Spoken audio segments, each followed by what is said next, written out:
是泰莎。我以为我的开场会是在机场或者是在澳洲，很高兴要和大家见面了。想要跟大家分享一个消息，就是我终于要离开台湾了 ！Oh my god！ 这次呢，我决定要去澳洲，不意外的，不是一个什么特别新奇的国家。今天拍这支片主要是2件事情想要跟大家说。首先，第一件事情就是为什么决定要去澳洲，因为其实我对澳洲没有任何的期待。我今天去到机场，我今天去了这个国家，我甚至接下来要有完整1整年的时间待在这个国家，我搞不清楚我到底要干嘛。大家都说20几岁适合迷茫，适合焦虑，但同时我真的想不出来我为什么要去。说真的，我完全没有头绪。2天后我已经要人在机场，甚至已经在飞机上了。我不知道我为什么要去澳洲。每次旅行去到的各个不同的地方，像是清迈、巴厘岛、印尼那边，我都是抱持着一个很兴奋想要与当地人交流的一个心情。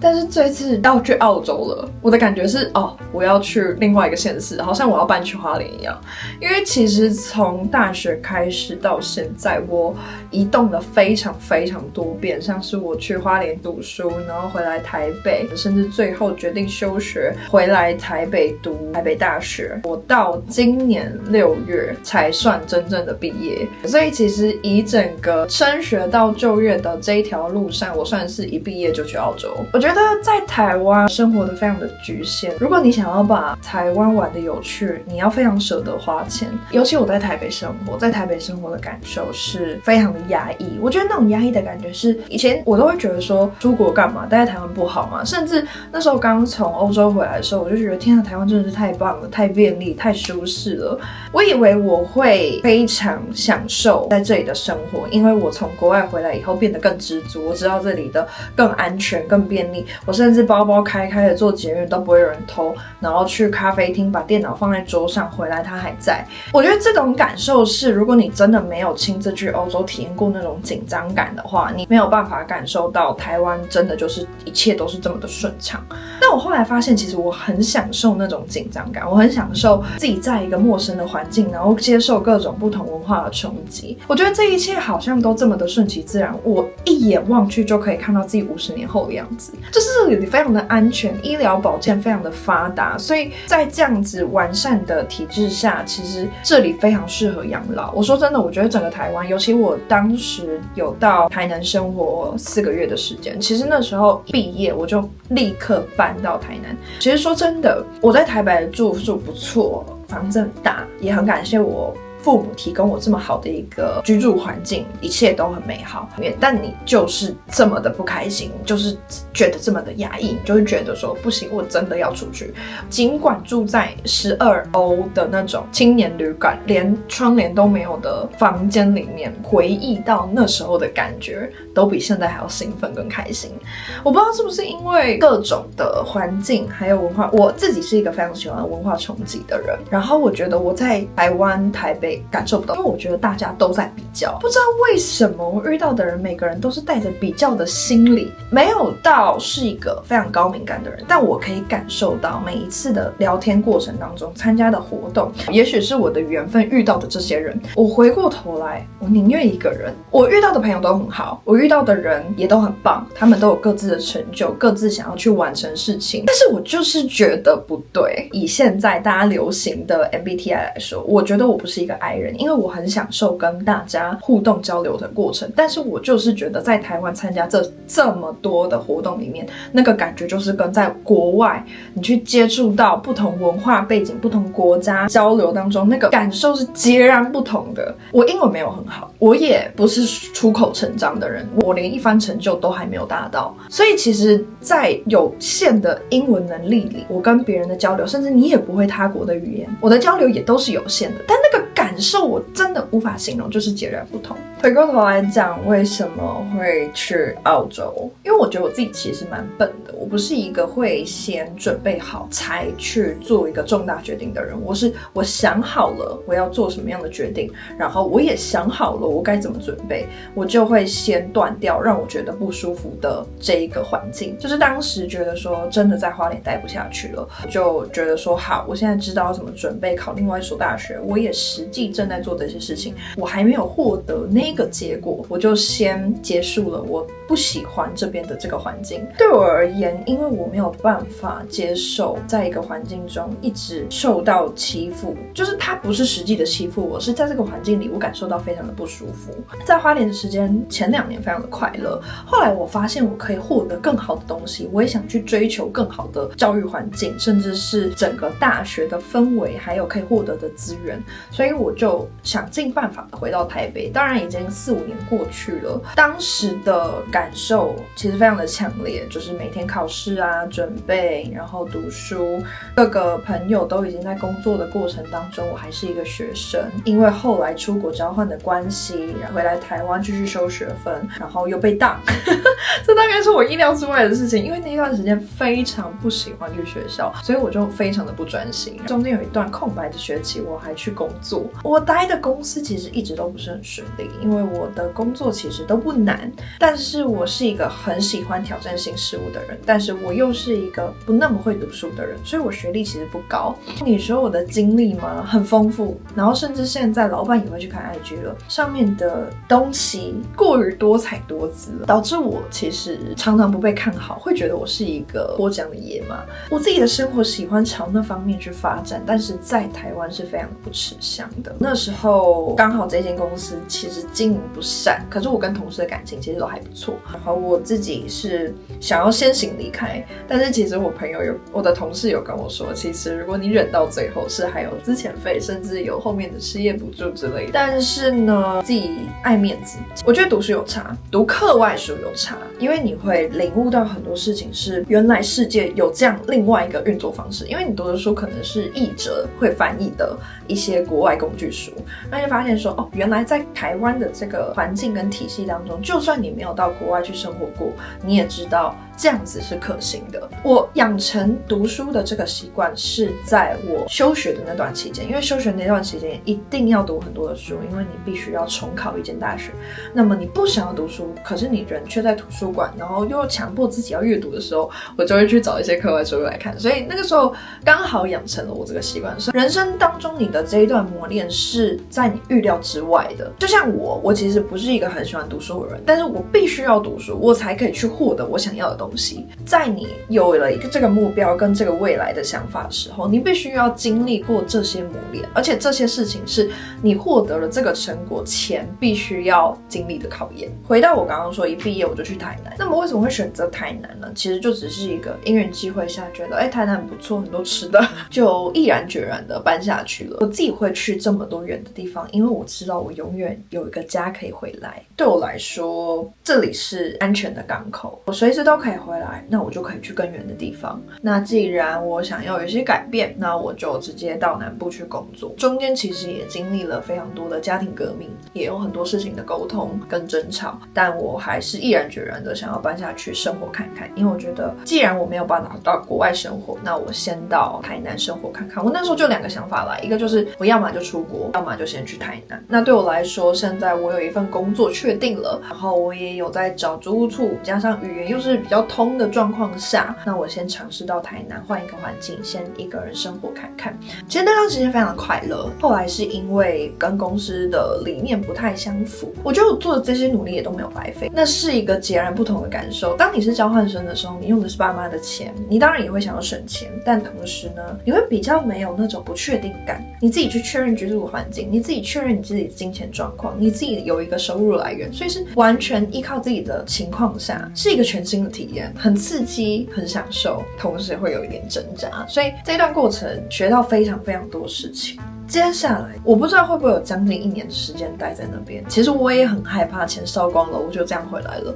不同的案例，不同的事情，比起现在去看到的欧洲打工度假、英国、美国、加拿大、澳洲的资讯太多了，就是我会觉得说天哪，这么多的资讯，大家都直接去农场、工厂、肉厂、包装厂，各式各样的行业都有在网络上展现。就我而言，我非常非常多的朋友都去到那边了，那他们做过各式各样不同的工作，那多半都是在农场啊、肉厂跟包装厂。我没有想要去到那些地方，像是墨尔本、雪梨、布里斯本，它已经在网络上过度曝光到我好像已经在那里生活了。我更想要去探索一些我不知道的事情，但同时我其实冒了一个很大的风险。我已经是一个有短暂在国外居住过的人，我知道我会面临的所有情况，所有的事情都一定都会在我的意料之外。很多去澳洲的人都会说我要去看这个世界，澳洲不是全世界。大家常常会问我说，哦，你去过欧洲，那你去了哪里？我其实都很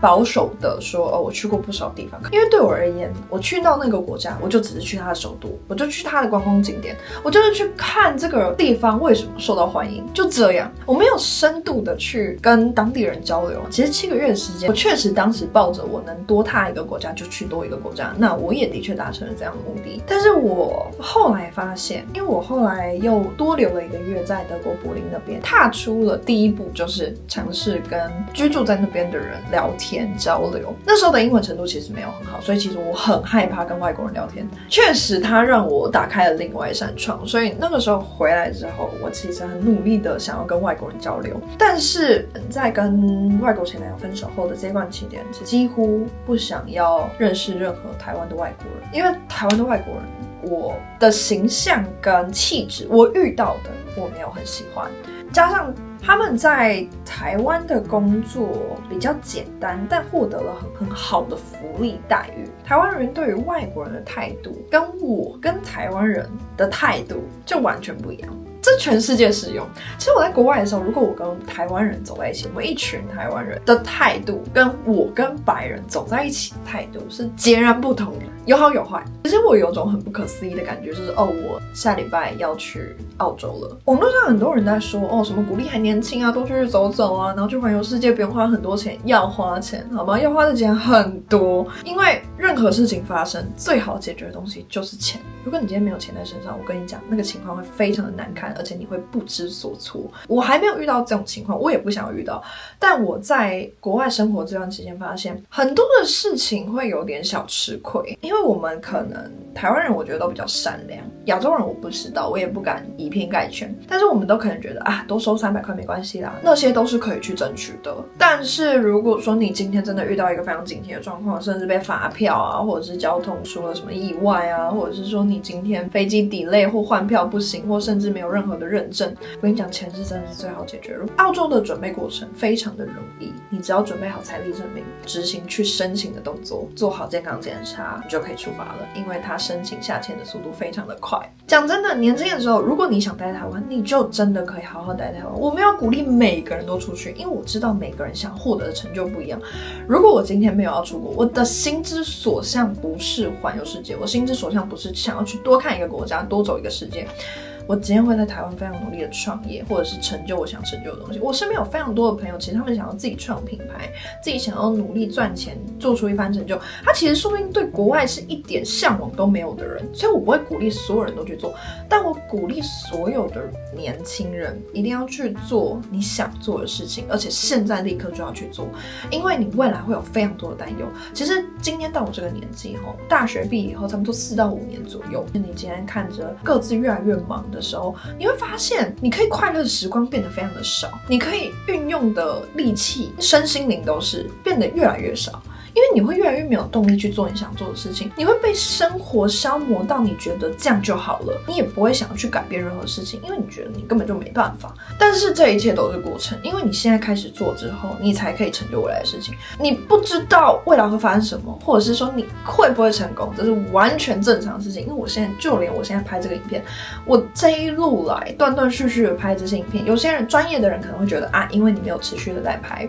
朋友之间就会觉得你就拍，你拍得很好看，但是你有变成一个非常成功的 KOL 吗？你有获得更多人的关注吗？你有因此靠这个而活吗？完全没有。其实我现在光是想到我要去澳洲，然后再做各种第一级产业的事情，我其实有一方面会有一点厌恶，因为我会觉得说，天哪，我到这个年纪了，我为什么还要再去做这些事情？我不是应该要有一番成就，我不是应该要坐在办公室？但我问你，你坐在办公室你开心吗？你坐在办公室每天 key 那些行政资料，如果你今天是创业人，你每天在做的事情是燃烧你的斗志，而且你是非常兴奋的，恭喜你。但如果你今天就是做着一切平淡无奇，甚至可能有些朋友会说，哇塞，你会 coding， 你好厉害哦！你在银行上班，哇，你每天处理那些数字非常专业，但你开心吗？如果你今天是开心的话，我真的很为你高兴，因为我也很想为那些事情而兴奋。有时候这样走一遭回来，我朋友都会说，哇，好羡慕你。但回来的心理状态就会觉得，天哪，我为什么就不坐在办公室里好好待着就好了？其实我觉得心想事成这句话真的是很值得好好的写在每一面墙上。因为我当时回来的时候，我就觉得天哪，我不想要再动了。我每天住青云，然后住在那个很可怕的环境当中，然后每天都要移动，扛着非常重的，每天都不知道下一餐在哪里，还要努力的找面包店、找餐厅，每天都在为生存而活。我为什么就不好好的待在我家，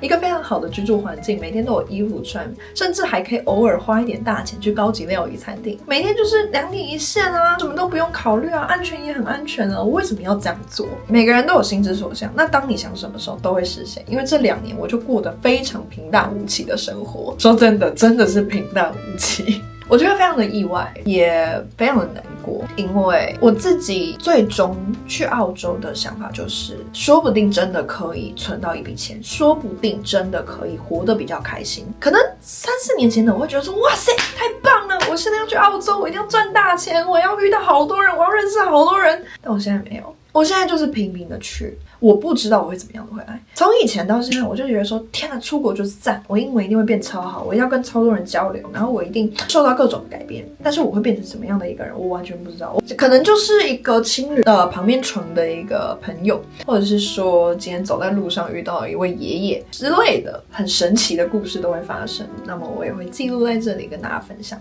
今天去到澳洲，不管待几年，我都一定会踏出澳洲之后去看看这个世界。我知道我环游世界要花非常多的钱，我为了这个准备，我去到了澳洲。接下来会有哪些旅行故事，我们就拭目以待。对我而言，澳洲就只是这个世界的第一站，我接下来要去到非常多的地方。我觉得有交换生的这个体验对我来说非常重要。如果我今天没有去看到这个世界，我说不定根本就不会想要离开台湾。我有一个非常亲密的朋友，他说，到底是什么影响了你这么多？对他而言，我是一个非常保守又安静的小孩子，但是欧洲生活带给我非常多的改变，让我看到了世界可以有另外一种生活方式。不是说一定要从外面带多少故事回来，但是当你去看到别人的生活，你会变得更加的知足。就是我为什么要去看到那么多人的世界跟他们的生活？我觉得看到越多人的世界，你会发现你的生活其实非常的美满富足。我真的一直以为我有一个非常美好的环境，我就可以有各种时间去经营、去创作、去挥发、去潇洒我的人生，就是我可以尽情去做任何事情。但我后来发现，当自己一个人被困住之后，你没有灵感，你没有想法，你没有透过与他人的交流激发出各种不同的灵感的时候，你是被困住的。这段期间我一直很想尝试，每天滑手机是完全没有用的事情。你每天觉得你自己在滑一些灵感啊，找一些东西，找工具，但那些都是无效的。你要透过生活当中刺激，我们终究是一个人类，我们终究是一个实质上在这个世界真实存在的人，你必须实际的去接触、交流、对话、碰触，你才可以知道你可以创造出什么样的世界。这个是我这一段时间这2年来非常大的感悟，因为我真的每一次在国外录非常多的影片，然后记录非常多的事情，我都觉得说天哪，我这一定要回去赶快把它创作出来，回去把它做出来，我回去什么都要回去准备。结果我一回来了，我一有一长段的时间可以做准备了，我完全没有那个动力，我没有任何想法，我没有当时的那种激情，我就开始在浪费时间。所以这也是为什么我今天决定要离开我现在的舒适圈。我觉得这整体来说就可以来说，我就是一定要离开我的舒适圈。我是一个必须要拼命离开舒适圈的人，所以我必须要好好的去看。我没有说我今天去到哪里就一定要找到什么样的答案，但总归一句，我去看到这个世界，我就可以更加的知足。谢谢大家今天看我今天的影片，很高兴可以跟大家分享我准备开始这一段长远的路程，跟我一起看看这个世界，听听我的想法。如果对你的人生有什么样的改变，或者你有什么想法想要对这支影片说的话，可以在底下留言。那我们记得按赞，开启小铃铛。那我们下次见，拜拜。Oh my god，我要出发了。